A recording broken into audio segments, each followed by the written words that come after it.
મણિપુરના બિષ્ણુપુરમાં મધરાતે થયેલા બોમ્બ હુમલામાં 2 માસૂમ બાળકોના કરુણ મોત. શાંતિના પ્રયાસો વચ્ચે ફરી ભભૂકી ઉઠી હિંસા.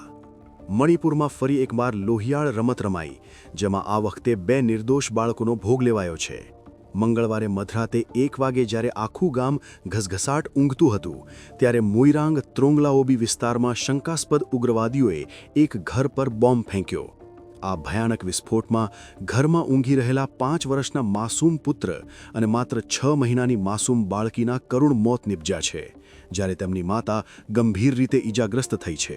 આ બર્બરતા ભર્યા હુમલા બાદ સ્થાનિકોમાં ભારે આક્રોશ ફાટી નીકળ્યો છે. ઉશ્કેરાયેલા ટોળાએ ઓઇલ ટેન્કરો અને ટ્રકોમાં આગ ચાંપી દીધી છે અને પોલીસ સ્ટેશન સામે વિરોધ પ્રદર્શન કર્યા છે. મુખ્યમંત્રી વાય ખેમચંદ સિંહે આ હુમલાને માનવતા પરનો હુમલો ગણાવ્યો છે અને દોષિતોને કડક સજા કરવાની ખાતરી આપી છે.